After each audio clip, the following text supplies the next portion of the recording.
आप में से कितनी माताएं जिन्होंने कभी जिंदगी में 16 सोमवार करा हो? हाथ उठाओ जरा। करें 16 सोमवार? किन किन ने करे जरा हाथ उठाओ तो। हाँ दिख गए, ठीक है, ठीक है। और जितने लोग आस्था चैनल पर सुन रहे हैं, जितने लोग फेसबुक यूट्यूब पर कथा सुन रहे हैं, जितने लोग इस पवित्र भूमि पर छिंदवाड़ा की पावन शिव महापुराण की कथा श्रवण कर रहे हैं, हम आपसे पूछना चाहें, आपने 16 सोमवार का व्रत करा, 16 सोमवार का उद्यापन करा, 16 सोमवार का नियम लिया, 16 सोमवार की पोथी पढ़ी, 16 सोमवार की कथा पढ़ी, 16 सोमवार पे चूरमा बनाया, किसी ने 3-3 बार व्रत करा, किसी ने बेलपत्री का करा, किसी ने चूरमे का करा, किसी ने मिश्री का करा। बोलो सही है? करा लोगों ने।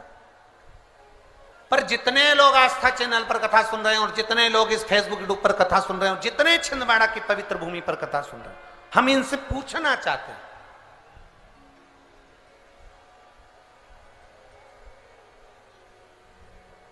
5 व्रत नहीं, 6 व्रत नहीं, 7 व्रत नहीं, 11 व्रत नहीं, हमारे सनातन धर्म में तो 11, 21, 51, बोलो सही है, 7, 5, ऐसा नियम चला आया है हमारे सनातन धर्म का कि 5 व्रत करना है, 7 व्रत करना है, नवरात्रि के 9 व्रत करना है, 11 व्रत करना है, 21 व्रत करना है, 31 करना है, 108 करना है, 1008 करना है। ऐसे नियम हमारे शास्त्रों का चला आया। फिर आखिर 5 व्रत नहीं, 7 व्रत नहीं, 6 व्रत नहीं, 4 व्रत नहीं, 3 व्रत नहीं, 16 व्रत का नियम कहां से आया? 16 व्रत ही क्यों?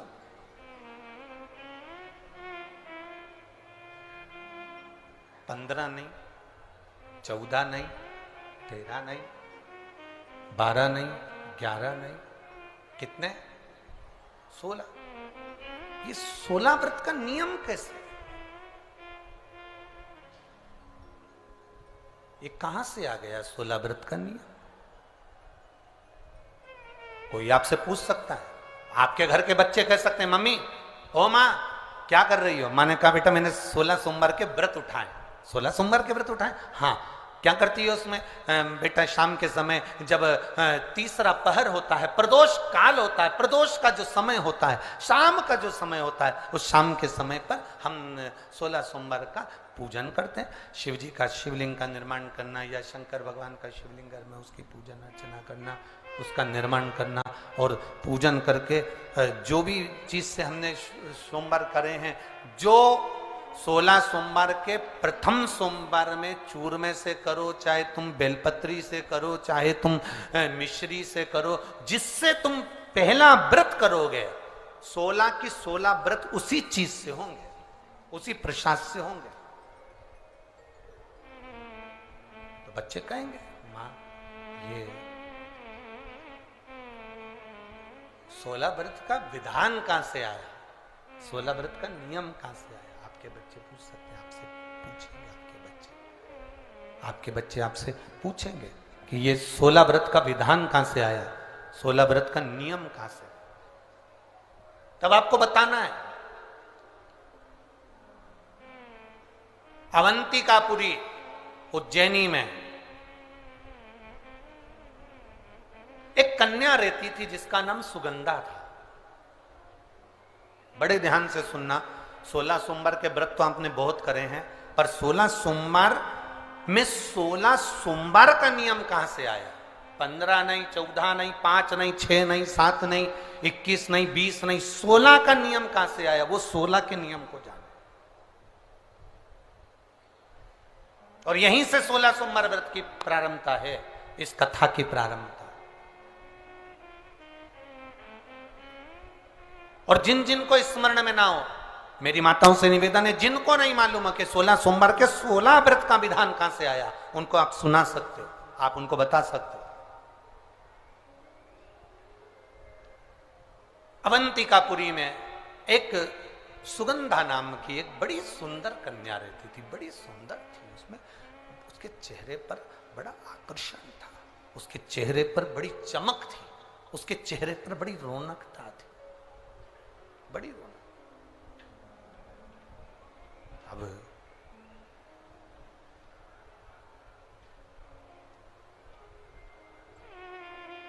उसकी माता सुगंधा की जो मां थी, सुगंधा जो कन्या थी, उसकी जो माता थी जिसका नाम रेणुका था, वो रेणुका एक काम बड़ा विचित्र करती थी।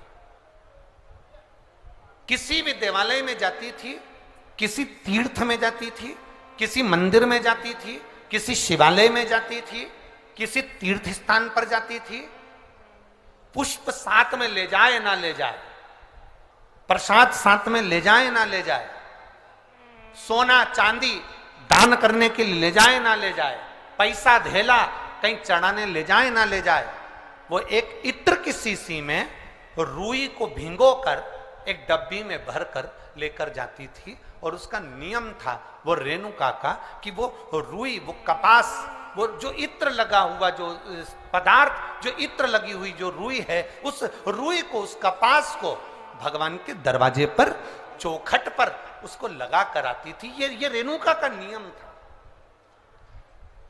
ये सुगंधा की मां का नियम था।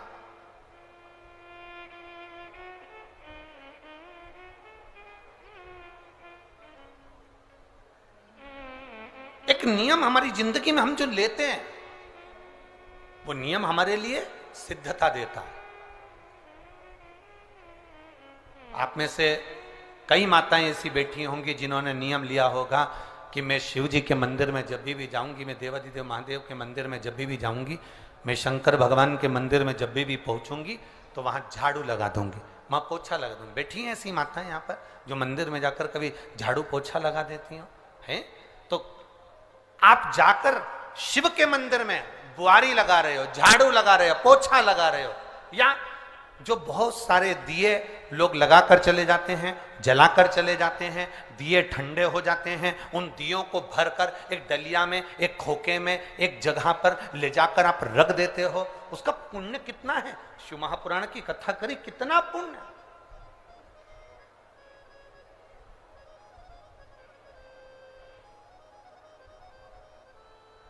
गुरु नानक देव जी ने तो अपने शिष्य वाले से कहा था, गुरु नानक देव जी अपने शिष्य से कहते हैं, संत शिरोमणि में भी शिरोमणि परम पूज्य गुरु नानक देव जी अपने शिष्य बाले से कहते हैं, बाले सुन, भंडारा करने वाला भंडारा करे, लंगर करने वाला लंगर करे, चखने वाला चखे, करने वाला करे। अगर भूलवश भी बाले, अगर कोई भूलवश भी उस लंगर के स्थान पर से मात्र एक गीला कपड़ा कर कर, एक पोछा कर कर, एक बुआरी सवारनी कर कर अगर निकल भी जाता है तो वो अपनी जिंदगी के कई दुखों को समाप्त कर जाता है। गुरु नानक देव जी कह रहे हैं बाले से।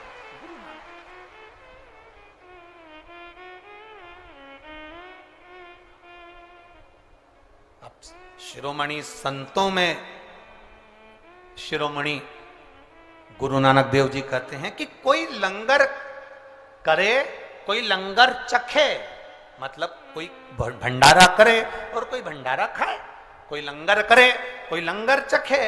अगर वो चखने वाला भी उठकर चले गया और वहां पर से आप अगर निकल कर जा रहे हो और आपने अगर मात्र वहां सवारनी से आपने मात्र झाड़ू भी लगा दी, पोछा भी लगा दिया, उसको कहीं ना कहीं किसी ना किसी रूप में आपने सेवा कर दी, तो उस सेवा का फल क्या है? तो गुरु नानक देव जी कहते हैं उसका फल यह है कि आपकी जिंदगी में जितने जितने दुख, जितनी जितनी तकलीफें आपकी जिंदगी में, जितना जितना कष्ट आपके जीवन में, जितना जितना रोग, जितनी जितनी तकलीफें आपके जीवन में आ रही होती हैं, वो सारी की सारी तकलीफें अपने आप समाप्त होती चली जाती हैं, अपने आप समाप्त हो।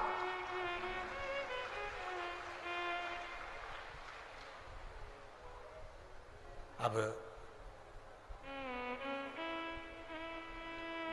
रेणुका नियम था, एक इत्र की शीशी में से इत्र निकाल लेती थी, उस इत्र को रेणुका वो भगवान की जो चौखट थी, भगवान का जो द्वार था, भगवान की जो दरवाजा था, भगवान का जो द्वार था, भगवान की जो चौखट थी, उस चौखट पर उसको लगा देते। रेणुका, उसका फल क्या मिला? अभी इस पत्र के माध्यम से अपन ने सुना, इन्होंने जो फोटो लगाए करे सब, इस पत्र के माध्यम से अपन ने देखा कि डॉक्टर ने कह दिया, डॉक्टर ने बोल दिया कि गर्भाशय में जो बच्चादानी है उसमें इतना तत्व नहीं, इतना बल नहीं है उस बच्चेदानी में कि वो बच्चा सहन कर ले। पर पहले भी आपको कथा में कहा, देवता देते हैं पल्ला झाड़ कर और महादेव देते हैं छप्पर फाड़ कर। ये महादेव की देने की रीति बड़ी